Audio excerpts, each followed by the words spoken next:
స్థానిక సంస్థల్లో సామాజికంగా వెనుకబడినటువంటి వర్గాలు అంటే బలహీన వర్గాలు అంటే దళితులతో పాటుగా బలహీన వర్గాలు అట్లాగే మహిళలకు ఏదైతున్నదో ప్రాధాన్యత కల్పింప చేయాలి అనేటువంటి ఒక భావనతోనే స్వర్గీయ రాజీవ్ గాంధీ గారు ప్రధానమంత్రి ఉండగా ఈ 73-74వ రాజ్యాంగ సవరణ చేపట్టబడింది. ఈ 73-74వ రాజ్యాంగ సవరణకు అనుగుణంగా స్థానిక సంస్థలు అవి ఏవే కానీ అంటే గ్రామ పంచాయతీ నుండి మొదలుకొని మండల ప్రజాపరిషత్ కానీ జిల్లా ప్రజాపరిషత్ కానీ మున్సిపల్ సంబంధించిన ఎన్నికే కానీ నగర కార్పొరేషన్ సంబంధించిన ఎన్నికే కానీ ఇవన్నింటిలో కూడా దళితులకు బలహీన వర్గాలకు ఏదైతుందో 1/3 ఆఫ్ ది టోటల్ స్ట్రెంత్, బలహీన వర్గాలు 1/3 ఆఫ్ ది టోటల్ స్ట్రెంత్ అంటే 33.3. అట్లాగే మహిళలు కూడా ఏదైతుందో 1/3 of the total strength, among the ఎస్సీస్ 1/3, among the BCs 1/3, among the OCs 1/3 మహిళలు. ఆ విధంగా రిజర్వేషన్ కల్పింప చేయబడే విధంగా ఈ 73-74వ రాజ్యాంగ సవరణ చేపట్టి దానికి చట్టబద్ధత కల్పింప చేయడం, దానికి చట్టబద్ధత కల్పింప చేయబడ్డది. అంటే దాన్ని అధిగమించడానికి వీలు లేకుండా స్థానిక సంస్థలు ఏవీ కానీ ఒకవేళ వేకెన్సీ అరైజ్ అయినట్టయితే ఆ వేకెన్సీని ఏదైతుందో అది ఏ వర్గానికి కేటాయింపు చేయబడ్డదో ఆ వర్గంతోనే భర్తీ చేయబడే విధంగా ఈ సవరణ చేయబడ్డది. ప్రభుత్వాలు మారని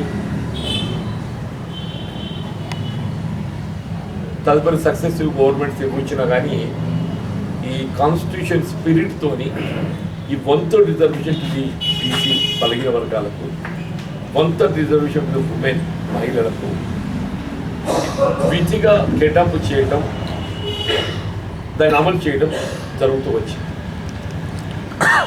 ఇది సాధారణ ప్రక్రియలో ఏదైతుందో ఈ చట్టం ఆసరా చేసుకొని ఇవన్నీ భర్తీ చేయడం జరుగుతుంది.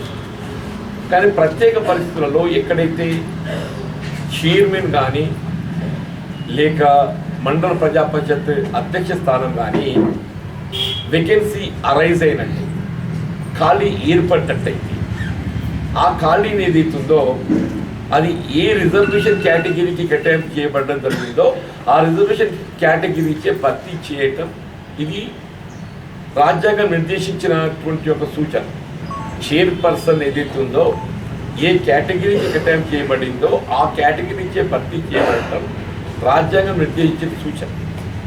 అది మున్సిపల్ చైర్పర్సన్కి సంబంధించే కానీ లేక మండల ప్రజాపరిషత్ అధ్యక్ష స్థానానికి సంబంధించే కానీ ఏ స్థానం అని కానీ. అది ఇక్కడ గత టీఆర్ఎస్ ప్రభుత్వం ఏదైతుందో ఈ లోకల్ బాడీస్ చట్టానికి మార్పులు చేస్తుంది. ఈ అమెండ్మెంట్ ఎప్పుడు వచ్చిందంటే టీఆర్ఎస్ ప్రభుత్వం అమెండ్ చేసింది.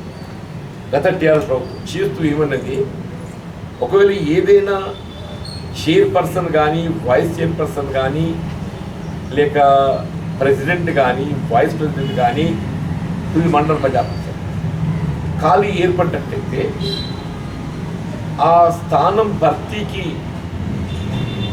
ఏదైతే ఓటింగ్ సంఖ్య ఉంటుందో ఆ సంఖ్య మొత్తం భర్తీ చేయబడి ఉండాలి అని ఒక ఆంక్ష పెట్టింది. ఇప్పుడు సపోజ్ ఫర్ ఎగ్జాంపుల్ మనకి ఇంకా చెప్తాను నేను, ఇక్కడ కౌన్సిలర్స్ 48 మంది ఉంది. ఇక్కడ చైర్పర్సన్ ఎంపిక కావాలంటే ఈ 48 మంది కౌన్సిలర్ స్థానాలు భర్తీ చేయబడ్డట్టయితేనే చైర్పర్సన్కి ఎంపిక చేయడం సాధ్యమవుతుంది. ఈ 48లో ఒక సభ్యుడు రాజీనామా చేసో లేక ఇతర పరిస్థితుల్లో ఏదో పరిస్థితి లోపల అది ఖాళీ ఏర్పడ్డట్టయితే unless that is filled up ఈ చైర్పర్సన్ ఎంపిక చేయడానికి వీలు లేకుండా గత ప్రభుత్వం టీఆర్ఎస్ పార్టీ ఏదైతుందో చట్టాన్ని మార్పు చేసింది. ఇప్పుడు ఫర్ ఎగ్జాంపుల్ జగిత్యాల మండల ప్రజాపరిషత్ రూరల్ ఉన్నది. అక్కడ మండల ప్రజాపరిషత్ అధ్యక్షుడు ఏదైతుందో కోవిడ్ నేపథ్యంలో చనిపోయింది. ఆ స్థానం ఖాళీ ఏర్పడింది. ఇప్పుడు అక్కడ అధ్యక్ష స్థానం భర్తీ కావాలంటే వీళ్ళ గత ప్రభుత్వం రూపొందించిన చట్టానికి అనుగుణంగా ఆ ఖాళీ ఏర్పడ్డటువంటి ఎంపీటీసీ స్థానాన్ని భర్తీ చేస్తేనే కానీ అధ్యక్ష స్థానానికి ఎన్నికలు చేయడం సాధ్యం కాదు. ఇప్పుడు ఇక్కడ జగిత్యాల పట్టణానికి సంబంధించి కూడా ఇక్కడ గతాలికలో ఇక్కడ చైర్పర్సన్గా బాధ్యత నిర్వర్తించినటువంటి యొక్క అధ్యక్షురాలు శ్రావణి గారు ఏదైతున్నదో ఆమె చైర్పర్సన్ హోదాకు రాజీనామా చేయడంతో పాటుగా ఆమె కౌన్సిలర్ కూడా రాజీనామా చేసింది. దాంతో ఏమైపోయింది, ఆ కౌన్సిలర్ స్థానం భర్తీ చేయబడిన తదుపరి మాత్రమే ఈ చైర్పర్సన్కి ఎంపిక చేసే విధంగా చట్టం ఏదైతుందో గతంలో ఇది గత ప్రభుత్వం రూపొందించిన చట్టం. ఈ చట్టాలని ఎవరు రూపొందించారో మన రాష్ట్ర ప్రభుత్వం. చట్టాలు ఎవరు రూపొందించారు? రాష్ట్ర ప్రభుత్వం రూపొందించారు. ఈ చట్టాలు రూపొందించే అప్పుడు ఏదైతున్నదో ఇది ఎందుకు పేర్కొన్నారో అని చెప్పంటే ఆ ఎంపీటీసీ స్థానాన్ని కూడా 6 మాసాల లోపల భర్తీ చేయాలి అనేటువంటి ఒక ఆంక్ష ఉన్నది. అందులో ఎంపీటీసీ స్థానం కానీ కౌన్సిలర్ స్థానం కానీ ఖాళీ ఏర్పడ్డట్టయితే 6 మాసాల లోపల దాన్ని భర్తీ చేయాలని ఆంక్ష ఉన్నది సాధారణంగా. కాబట్టి ఆటోమేటిక్గా 6 మాసాల లోపల కౌన్సిలర్ స్థానం భర్తీ అయిపోతుంది. ఆ స్థానం భర్తీ అయిపోయిన తదుపరి ఆమె కూడా ఎన్నికలలో పోటీ చేయడానికి చైర్పర్సన్గా అవకాశం లభించాలి. The very purpose of it is ఏంటి అని అంటే అది భర్తీ చేయబడ్డప్పుడు మాత్రమే వాళ్ళు కూడా పోటీ చేసే అవకాశం లభిస్తాయి అనే భావనతో ఆంక్ష పెట్టింది. ఎందుకు 6 మాసాల లోపల దాని విధిగా క్యాజువల్ వేకెంట్ కౌన్సిలర్ స్థానాన్ని కానీ మండల ప్రజాపరిషత్ ఎంపీటీసీ స్థానాన్ని కానీ మీరు జిల్లా ప్రజాపరిషత్ స్థానాన్ని ఎప్పుడైనా ఖాళీ ఏర్పడినట్టయితే జడ్పీటీసీ స్థానాన్ని కానీ ఆ విధంగా చట్టం రూపొందించుకోవాలి. ఇప్పుడు ఎప్పుడైతే ప్రభుత్వము ఈ ఖాళీ ఏర్పడినటువంటి కౌన్సిలర్ స్థానమే కానీ ఖాళీ ఏర్పడినటువంటి ఎంపీటీసీ స్థానమే కానీ మీరు ఆ 6 మాసాలలో భర్తీ చేయలేని పరిస్థితులు అంటే భర్తీ చేస్తే ఇట్స్ ఆల్ రైట్. భర్తీ చేయలేని పరిస్థితులలో ఇక్కడ ఏదైతుందో ఒక బలహీన వర్గాలకు చెందినటువంటి మహిళకు కేటాయింపు చేయబడ్డటువంటి స్థానము వైస్ చైర్పర్సన్ అదనపు బాధ్యత నిర్వర్తించడంతో ఏదైతుందో ఇక్కడ సామాజికంగా వెనుకబడిన బలహీన వర్గాలు మహిళలు ఆడబిడ్డలకు చెందినటువంటి చైర్పర్సన్ స్థానాన్ని ఇక్కడ ఒక అగ్రవర్ణాలకు చెందినటువంటి ఒక వ్యక్తి దాన్ని అధికారాన్ని ఏదైతుందో ఇవాళ దాన్ని మీరు ప్రభుత్వం ఏదైతుందో neither you took steps to fill up the casual vacancy ఆ సాధారణ వేకెన్సీని భర్తీ చేయడానికి చర్యలు చేపట్టి ఆ సాధారణ వేకెన్సీని భర్తీ చేసి చైర్మన్ ఎన్నిక భర్తీ చేయాలి. మీరు సాధారణ వేకెన్సీ భర్తీ చేయరు.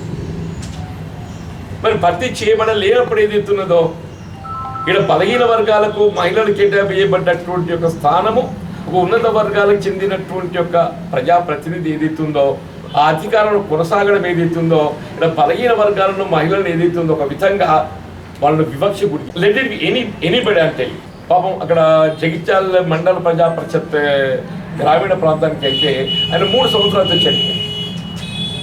3 సంవత్సరాలు అవుతుంది అక్కడ దాదాపు 1-2 months అటో ఇటో 3 సంవత్సరాలు అవుతుంది చెప్పండి. అది బలహీన వర్గాలకు కేటాయింపు చేయబడ్డటువంటి అధ్యక్ష స్థానం. వీళ్ళ క్యాజువల్ వేకెన్సీ ఫిల్అప్ చేయడానికి చర్యలు చేపట్టలేదు. మరి దానికి అనుగుణ చట్టాన్ని మార్పు చేయడానికి చొరవ చూపెట్టలేదు. పోనీ ఆధిపత్యము మీదే ఉన్నది, ఆధిపత్యం మీది అధికార పార్టీ టీఆర్ఎస్ పార్టీ ఉన్నదే. మీ విప్పు వర్తింపజేయబడుతుంది. మీ విప్పు వర్తింపజేయబడ్డప్పుడు ఏదైతే ఉందో ఆ అధ్యక్ష స్థానం ఎవరైతే ఒక ఉన్నత వర్గాలకు చెందిన వ్యక్తి బాధ్యత నిర్వర్తిస్తుండో యూ కెన్ ఇష్యూ విప్ రాజీనామా చేయటం. నైదర్ ది స్టెప్ ఐదర్ ఈ క్యాజువల్ వేకెన్సీ ఫిల్అప్కు చర్యలు చేపట్టాలి. క్యాజువల్ వేకెన్సీ ఫిల్అప్ చేయలేని పరిస్థితులలో అధ్యక్ష ఎన్నిక చేయడానికి ఏదైతుందో చట్టానికి తగు విధంగా మార్పు చేయడానికి చర్యలు చేపట్టాలి. Either of the action you have to take. అయితే మీరు ఖాళీ భర్తీని చేయడానికి చర్యలు చేపట్టాలి. ఇక్కడ కౌన్సిలర్ కానీ అక్కడ ఎంపీటీసీ కానీ ఇక్కడ ఖాళీని భర్తీ చేయడానికి చర్యలు చేపట్టలేకపోయినప్పుడు ఏ చట్టం మీకు ఆటంకంగా మీరు భావిస్తున్నారో ఈ చట్టం మీరు ఆటంకంగా భావిస్తున్నారో ఆ చట్టం ఏదైతే రాష్ట్ర ప్రభుత్వం రూపొందించుకున్న చట్టం. ఆ చట్టము రాష్ట్ర ప్రభుత్వం రూపొందించుకున్న చట్టం. రాష్ట్ర ప్రభుత్వం అంటే దెన్ టీఆర్ఎస్ గవర్నమెంట్, ఇప్పుడు కాంగ్రెస్ గవర్నమెంట్. ఏ బలహీన వర్గాలకు ఏ మహిళలకు ఏదైతుందో సామాజికంగా అండగా నిలవడానికి రాజకీయ పార్టీలు ఏదైతుందో వీళ్ళ మేమంటే మేము అని చెప్పని పోటీ పడుతున్నాం. వీళ్ళ బాబాసాహెబ్ జ్యోతిబా పూలే విగ్రహాన్ని పెట్టాలంటున్నారు. మరి జ్యోతిబా పూలే విగ్రహం పెట్టాలనేటువంటి ఒక మీకు ఆలోచన కలిగినప్పుడు ఆ స్ఫూర్తి ఏదైతుందో బలహీన వర్గాలకు లభించాల్సినటువంటి ఒక హక్కుల కల్పనలో ఏదైతుందో ఆ చిత్తశుద్ధిని లోపించకూడదు కదండి.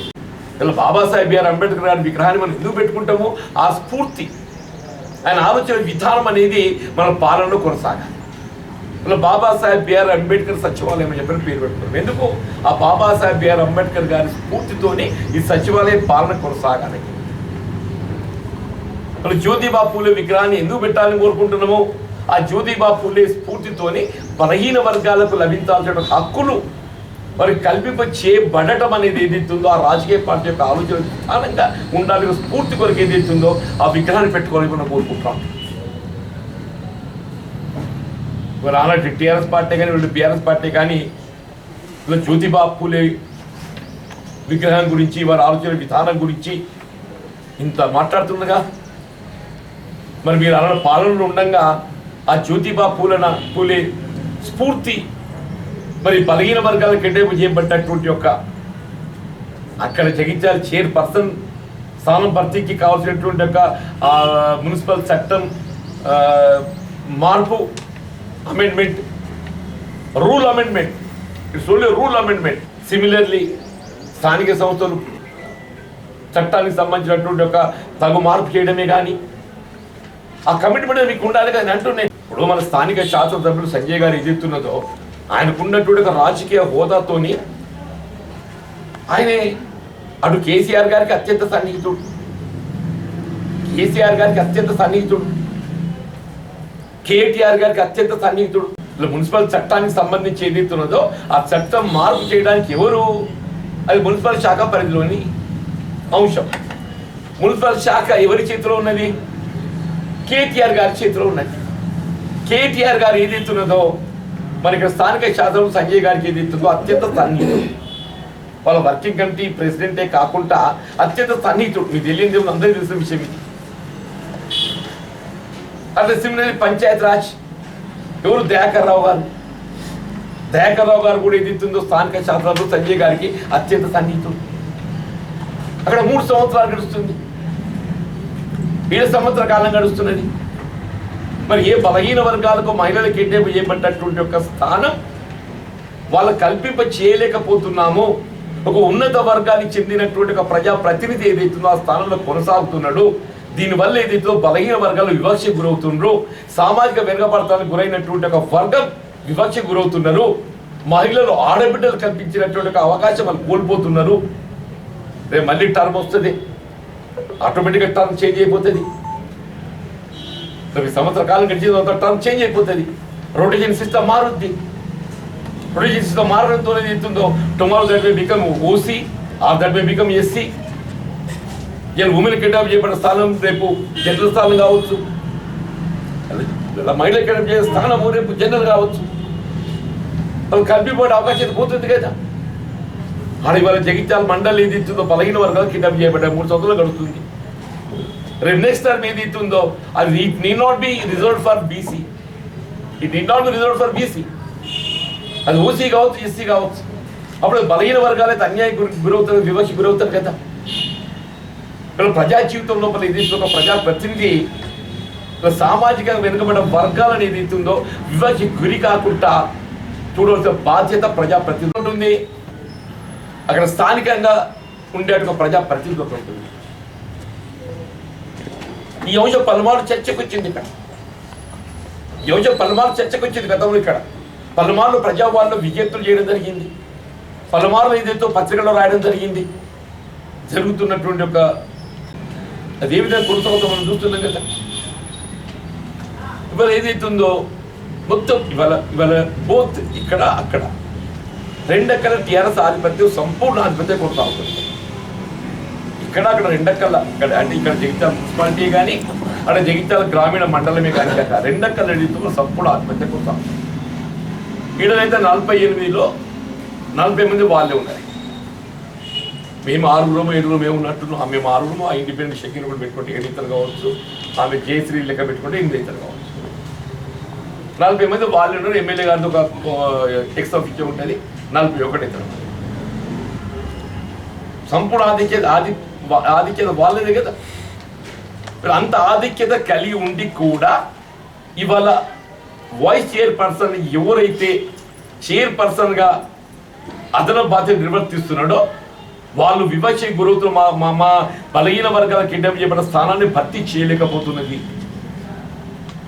కొంచెం కనువిప్పు కావాలని చెప్పని ఆ వైస్ చైర్పర్సన్ మీద ఆ విశ్వాసం పెట్టింది. ఇట్లైనా కొంచెం కనువిప్పు అవుతుందని చెప్పని పెట్టింది. ఇప్పుడు స్థానిక శాతం ఏం ఆలోచన చేయవలసింది ఉండే? ఆ స్థానం ఏ విధంగా బలహీన వర్గాలకు కల్పింపు చేయబోతామో ఆలోచించా. ఎంతవరకు ఏదైతే ఈయన దించితే స్పెషల్ ఆఫీసర్ వస్తాడు, స్పెషల్ ఆఫీసర్ వస్తే మన చేతులకు రాజ్యం పోతుంది. అదే ఆలోచన తప్ప ఈ స్థానాన్ని ఏ విధంగా భర్తీ చేస్తామని ఆలోచన లేదు. స్పెషల్ వస్తాడు, వేరే chairperson vice chairperson both are vacant ఇవ్వాలంటే కాంగ్రెస్ ప్రభుత్వం వచ్చింది. నేను దాకా కాంగ్రెస్ ప్రభుత్వం లేదు. నవంబర్ ఎండింగ్ వరకు కాంగ్రెస్ ఎప్పుడు వచ్చి డిసెంబర్ 7th వచ్చింది. నవంబర్ వరకు అయితే కాంగ్రెస్ లేదు. రాష్ట్రం ఎవరు ఉంది? టీఆర్ఎస్ ఉంది. వైస్ చైర్మన్ దిగుతూ ఎవరు వస్తారు? Special officer. ఎవరు నియామకం చేస్తారు? మీరే కదనే, మేం కాదు కదా. నా గవర్నమెంట్ నీదే ఉన్నది కదా. ఆ చట్టాన్ని తగు విధంగా మార్పు చేసి భర్తీ చేసే అవకాశం నీకు ఉండే కదా. స్పెషల్ ఆఫీసర్ వచ్చినా నీ చేతుల్లోనే ఉండే. ఆ తగు విధంగా చట్టం మార్పు చేయడానికి కూడా నీకు అవకాశం ఉండే. నువ్వు ఎక్కడికి వచ్చేది అవుతుందో నువ్వు బలహీన వర్గాల యొక్క హక్కులను ఏ విధంగా కాలరాయాలి, నువ్వు బలహీన వర్గాల హక్కులను కాపాడడానికి ప్రయత్నం చేయాలి. ఎవరే కానీ నేను నేను ఎప్పటికీ చెప్తుంటా. నేను అసలు రిజర్వేషన్ ఎందుకు వచ్చింది? ఎవరి హక్కులను వాళ్ళు కాపాడుకోలేరు, సమర్థించుకోలేరు, వాళ్ళ కొరకు రిజర్వేషన్ వచ్చింది. కేవలం ఆర్థిక వెనుకబాటుతనం ప్రామాణిక కాదు. కేవలం ఆర్థిక వెనుకబాటుతనం ప్రామాణిక కాదు. సామాజిక వెనుకబడతాను ప్రామాణికంగా ఏదైతున్నదో ఈ రిజర్వేషన్ దాని మీదకి వచ్చింది. ఎందుకు? వాళ్ళ హక్కులను వాళ్ళు కాపాడుకోలేకపోతున్నారు కాబట్టి. కాపాడుకోలేకపోతున్నారు అనే ఒక భావనతో రిజర్వేషన్ సౌకర్యం కల్పించారు. దానికి ఎగ్జాంపుల్ ఇంతకంటే ఏం కావాలి? ఏం కావాలంటే జగిత్యాలలో ఉన్నటువంటి యొక్క ప్రజాప్రతినిధులు అత్యధిక స్థానాలు బలహీన వర్గాలు ఉండి కూడా వాళ్ళకు లభించాల్సిన హక్కు వాళ్ళు పొందలేక ఒక ఉన్నత వర్గాలు చెందిన ప్రజాప్రతినిధి అవి అనుభవిస్తుంటే మరి టీఆర్ఎస్ అధినాయకత్వాన్ని ఏదైతుందో మా హక్కులు మాకు కల్పించండి, చట్టాన్ని తగు విధంగా మార్పు చేయండి, మార్పు చేసి ఎన్నికలు నిర్వహింపజేయండి అనే ఒక అంటే వాళ్ళ లోపల ఆలోచన పరిజ్ఞానం అంత రాజకీయ ధైర్యం లేదు వాళ్ళ దగ్గర. వాళ్ళ ముందుకు రాకపోతే కారణం ఏంది?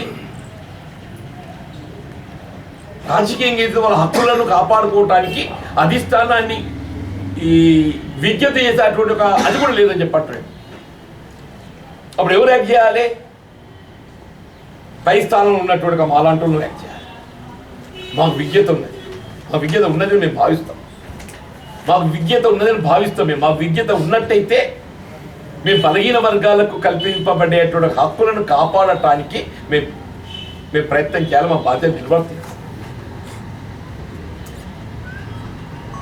ఇవాళ ఏదైతే ఉన్నదో రాష్ట్రంలో కాంగ్రెస్ ప్రభుత్వం ఏర్పడటంతోనే ఏ బలహీన వర్గాలకు కల్పింపబడ్డటువంటి రిజర్వేషన్ హక్కులను పరిరక్షింప చేయటానికి ఈ చైర్పర్సన్ ఎన్నికే కానీ అక్కడ మండల ప్రజాపంచాయతీ ఎన్నికకు సంబంధించే కానీ చేయటానికి ఏ రూల్ ఆటంకంగా ఉన్నదో, ఏదైతే ఖాళీ ఈ ఏర్పడ్డ స్థానాలు అన్నీ భర్తీ చేయబడితేనే కానీ ఆ చైర్పర్సన్ కానీ వైస్ చైర్పర్సన్ కానీ మండల అధ్యక్ష స్థానం కానీ ఉపాధ్యక్ష స్థానం కానీ భర్తీ చేయకుండా మనకు ఆటంకంగా ఉన్నదో దాన్ని మార్పు చేయడానికి ఏదైతే ఉందో నేను గౌరవ ముఖ్యమంత్రి రేవంత్ రెడ్డి గారి దృష్టి తీసుకెళ్ళండి. నేను ఆశ్చర్యపోయింది. వాట్ ఈస్ ఇది? చట్టం ఇట్లెట్లా రూపొందించింది?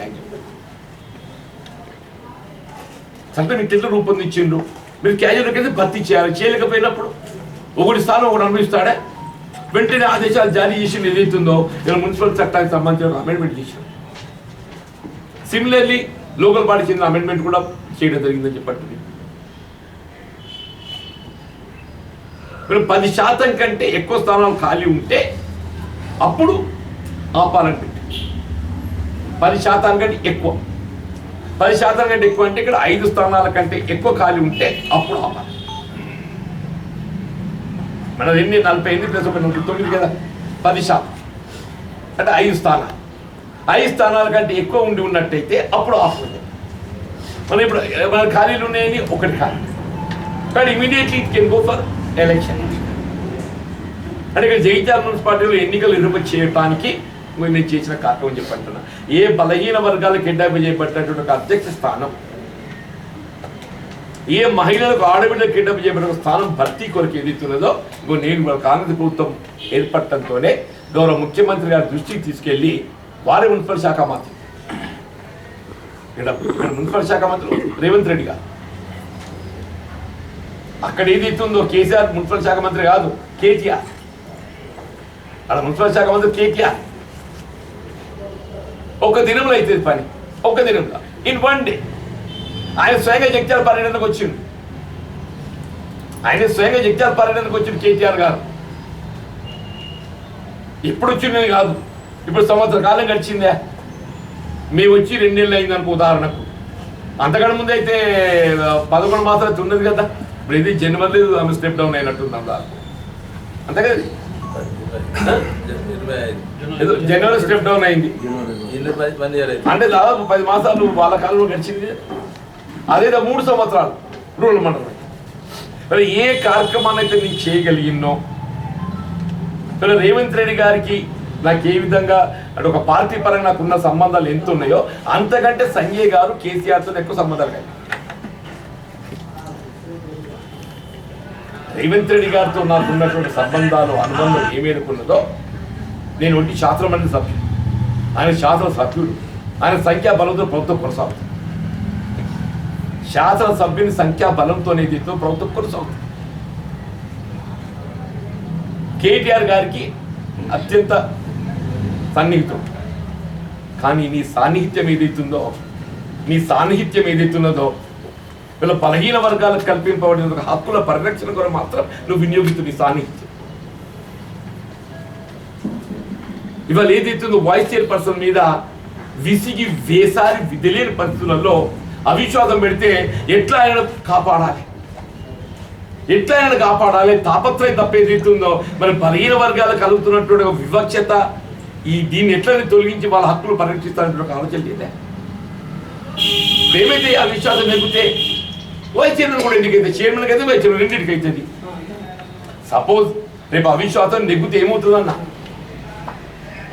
చైర్పర్సన్కి ఎన్నికైతుంది, సిమిలర్ వైస్ చైర్పర్సన్ కూడా ఎన్నికైతే, అంతే కదా. అంతకంటే ఏం కాదు కదా. అప్పుడు ఎవరైతారు? చైర్పర్సన్ మీ టీఆర్ఎస్ వ్యక్తి అవుతాడు, వైస్ చైర్పర్సన్ మీ వ్యక్తి అవుతాడు. ఇద్దరు మీ వాళ్ళు అవుతారు కదా,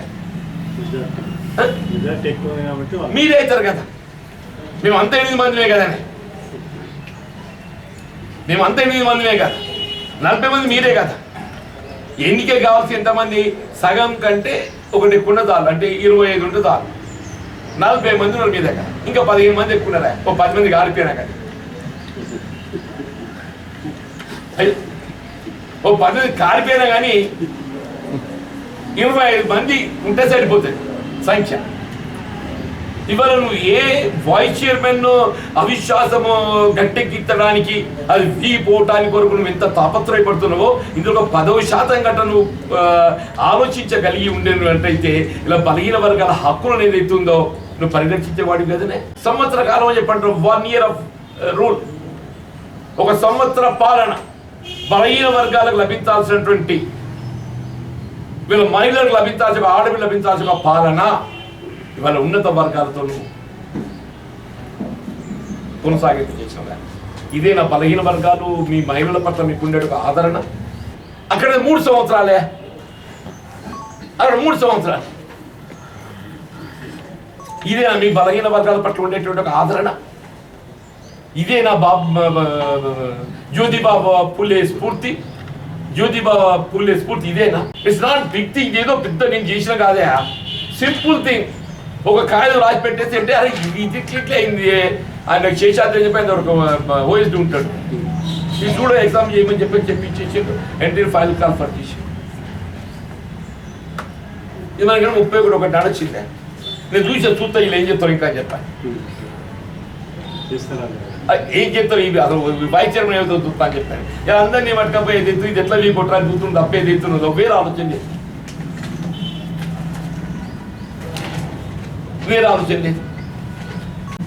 ఇది ఇప్పటికైనా ఏదైతుందో బలహీన వర్గాలు వాస్తవం చెప్పటం ఆనాటి నుండి ఈనాటి వరకు ఈ సమాజంలో బలహీన వర్గాలకు అండగా నిలిచింది కేవలం కాంగ్రెస్ పార్టీ మాత్రమే చెప్పండి. నేను ఎప్పుడు చెప్తుంటాను ఏ విధంగా బలహీన వర్గాలు వివక్ష గురవుతున్నారు. ఆనాడు ఉమ్మడి రాష్ట్రంలో కాంగ్రెస్ ప్రభుత్వం 25% రిజర్వేషన్ కల్పించాలని చెప్పి ఆలోచించినా కానీ మారిన పరిస్థితుల్లో 25% సరిపోదు. వాళ్ళు 50% జనాభా కలిగి ఉంటారు. దాదాపు 50% కలిగి ఉన్నప్పుడు ఏదైతుందో ఆ జనాభాను పరిగణలోకి తీసుకొని ఈ రిజర్వేషన్ పునఃసమీక్షించాలి. It has to be increase. 25% కల్పించబడుతుందో దీన్ని ఏదైతుందో పునఃసమీక్షించి 40% వరకు పెంచాలి అని ఒక భావన వ్యక్తం చేసినా చేస్తున్నా లిఖితపూర్వకం పెట్టాను. ఎప్పుడు చెప్తాను, ఇది నా ఆలోచన విధానమే కాదు, మా నాయకుడు రాహుల్ గాంధీ గారి యొక్క ఆలోచన విధానం చెప్పండి. మా నాయకుడు రాహుల్ గాంధీ గారి యొక్క ఆలోచన విధానం చెప్పండి. దీని ఏదో ఈ రిజర్వేషన్ పునఃసమీక్షించడానికి వరకు ఏదైతే ఉందో వారి జనాభా ప్రాతిపదికన రిజర్వేషన్ దగ్గర పెంపొందించడానికి వీళ్ళు ఈ కుల గణనను చేపట్టబోతున్నామని చెప్పారు. ఈ కుల గణన ఒకసారి ప్రక్రియ చేపట్టడం పూర్తవుతే మనకు ఏ వర్గం ఇంత అనేది లిఖితపూర్వకంగా ఏదైతుందో అర్థమెటికల్గా ఏదైతుందో మనకు ఎవిడెన్స్ వస్తుంది. ఆటోమేటికల్లీ వీకే ఒక టేక్ పాలిసిటీ. ఇది కాంగ్రెస్ పార్టీ ఆలోచన విధానమే చెప్పండి. నేనే వర్గం అని చెప్పని కాదు, మనం ఆలోచన చేయవలసింది ఎవరి గురించి. సమాజంలో తాడిత పీడిత వర్గాల గురించి ఆలోచించాలి, తాడిత పీడిత వర్గాల గురించి ఆలోచించాలి. అటువంటి తాడిత పీడిత వర్గాల గురించి ఆలోచించవలసినటువంటి ఒక రాజకీయ పార్టీలు మీ చిత్తశుద్ధి ఏ మేరకు ఉందని చెప్పంటూ నేను 2018 గతంలో మేము చెప్పాను. నేను అప్పుడు ఇదే కేసీఆర్ గారు ముఖ్యమంత్రిగా బలహీన వర్గాలకు ఏదైతే ఉందో ఆర్థికంగా వారికి తోడ్పడటానికి సలహాలు సూచనల కొరకు చట్టసభకి ఎంపికైనటువంటి ఒక ప్రజా ప్రతినిధులతో ఒక 2 days సెమినార్ నిర్వహించేసింది. ఎమ్మెల్యేసు, ఎమ్మెల్సీసు, ఎంపీసు, రాజ్యసభతో 2 days వాళ్ళు రిపోర్ట్ ఇచ్చి ఏ విధమైనటువంటి కార్యక్రమాలు చేపడితే బలహీన వర్గాలను మనం ఆర్థికంగా ముందుకు తీసుకుపోతాం. తదుపరి టీఆర్ఎస్ ప్రభుత్వం అధికారానికి వచ్చింది. 4 సంవత్సరాల కనీసం ఏదైతుందో స్వయం ఉపాధి పథకం అమలు చేయని ప్రభుత్వం దేశంలో ఉన్నది అని అంటే కేవలం మన తెలంగాణ రాష్ట్రం టీఆర్ఎస్ పార్టీ అని చెప్పడం. కేవలం ఎన్నికల ముందు షెడ్యూల్ ప్రకటన వెలువడబోతున్న తరుణం లోపల బలహీన వర్గాలు తలా ₹1,00,000 అని చెప్పని తెర మీద పట్టుకొని తీసుకొచ్చారు. 4 సంవత్సరాలు ఏదైతే ఒక్క రూపాయి పెట్టలేదా? ఒక్క రూపాయి పెట్టలే. కేవలం ఎన్నికల ముందు ఏదైతుందో మళ్ళీ మభ్య పెట్టడానికి మేము ఏదో చేస్తున్నాము అనే ఒక భావన కలిగించడానికి ఎన్నికల నోటిఫికేషన్ వెలువడబోతున్న తరుణంలో ₹1,00,000 అని చెప్పి స్కీమ్ తెర మీద పట్టుకొచ్చి మోస్ట్ బ్యాక్వర్డ్ వాస్తవం ఇప్పటికీ దయచేసి ఇప్పుడు ఏదైతుందో ఎన్నికల త్వరలోనే మీకు నిర్వహింపబడతాయి. ఎట్లా వాళ్ళే అవుతారు, ఎట్లా చైర్మన్ వాళ్ళే అవుతారు. చైర్మన్ మేము అవుతాం మాకు లేదు, ఎందుకంటే సంఖ్యాబలం వాళ్ళకు కూడా వాళ్ళే అవుతారు. మాకు కావాల్సింది ఏదైతుందో మేము ప్రజాస్వామ్య ప్రక్రియ నిలబెట్టే ప్రయత్నం మేము చేయబోయేది చేస్తుంది ఏంటి అంటే ప్రజాస్వామ్య ప్రక్రియను నిలబెట్టడం. ఇది ప్రజాస్వామ్య ప్రక్రియ నిలబెట్టడం. ఇది ఏ బలహీన వర్గాలకు ఎడ్డవి చేయబడ్డ స్థానాన్ని బలహీన వర్గాలకు వాళ్ళకు హక్కు కల్పించేయబడే విధంగా, ఏ మహిళలకు ఆడబిడ్డ కల్పించబడ్డటువంటి హక్కును వాళ్ళతో భర్తీ చేయబడే విధంగా ఈ స్థానాలను భర్తీ చేయడానికి వాళ్ళ హక్కులు కల్పింపజేయబడటానికి మేము ఒక ప్రజాప్రతినిధిగా కాంగ్రెస్ పార్టీ ఆలోచన విధానానికి అనుగుణంగా మీరు చర్యలు చేపట్టినాం. మీకు ఇచ్చే కంట్రిబ్యూట్ చైర్మన్ ఎన్నికకు వైస్ చైర్మన్ నో పర్సన్ సంబంధం లేదు. ఈ అవిశ్వాసం నెగ్గినా నెగ్గకున్నా చైర్మన్ ఎన్నిక జరుగుతుంది. వైస్ చైర్మన్ ఎన్నిక అవిశ్వాసం నెగ్గినా నెగ్గకుండా చైర్మన్ ఎన్నిక జరుగుతుంది. అది రొటీన్ దాన్ని ఉంటే కదా 15 days నోటీస్ ఉంటే ఇది నోటీస్ అది ఉంటే కదా దానికి సంబంధం లేదు. చైర్మన్ ఎన్నిక అంటుండే వైస్ చైర్మన్ గురించి డిస్కస్ చేశారు. వైస్ చైర్మన్ అవిశ్వాసం నెగ్గుతుందా వీగుతుందా అని మాట్లాడటం లేదు. అవిశ్వాసం నెగ్గినా వీగినా ఈ చైర్మన్ ఎన్నిక మాత్రం జరుగుతుంది. నెగ్గుతే రెండు జరుగుతాయి. అవిశ్వాసం నెగ్గుతే రెండు జరుగుతాయి, నెగ్గకుండా ఒకటే. నేనేమంటూ వాళ్ళు ఏమైనా తెలియదు. వాళ్ళకి ఎక్కడికి వచ్చి వాళ్ళ కాంప్రమైజులు కావాలి, వాళ్ళకి అదే కావాలి తప్ప ఏదైతుందో హక్కుల బలహీన వర్గాల హక్కులను కాపాడటం లేదు వాళ్ళ దగ్గర. తీసుకొచ్చిన కాబట్టి ఎట్లా భర్తీ అవుతుంది? ఇప్పుడు ఇది ఓపెన్ డాక్యుమెంట్ ఇవ్వాలా? ఇది ఓపెన్ డాక్యుమెంట్. ఇది నా ఇది మొత్తం వెలుగులో అన్ని మున్సిపాలిటీలు ఉన్నది. ఇది ఇవ్వాలా? ఎంపీ కూడా మీ కూడా పెట్టిస్తుంది. ఇందులో వీళ్ళ సంగతి చూసాడు మీరు ఆఖరి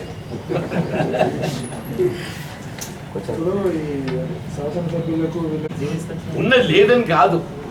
బలంగా ఇప్పుడు దీన్ని కూడా 6 మాసాలు చేయాలని ఉన్నది, బట్ చేస్తుంది.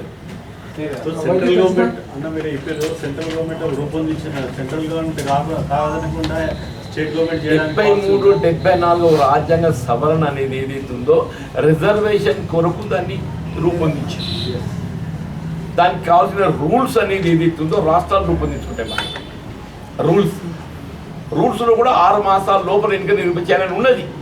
రూల్స్లో కూడా ఉన్నది 6 మాసాల లోపల ఎన్నిక నిర్వహించాలని చెప్పని దానికి కారణాలు చూపెడతారు.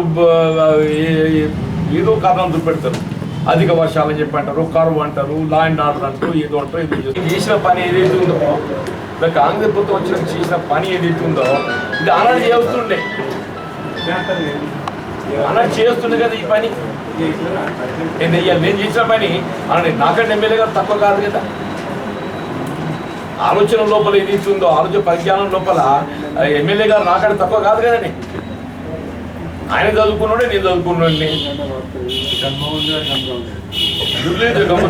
ఆయన అనుభవం ఒకలాగా పనిచేసి నా అనుభవం ఒకలాగా పనిచేస్తాను. ఆలోచన విధానం ఆలోచన విధానం ఎవరి ఆలోచన విధానం ఏ విధంగా ఉందనేది గమనించాలి. ఇక్కడ నా ఆలోచన విధానం ఏ విధంగా కొనసాగుతుంది, ఆయన ఆలోచన విధానం ఏ విధంగా కొనసాగుతుందని గమనించాలి. అది గ్రహించాలంటున్నాను.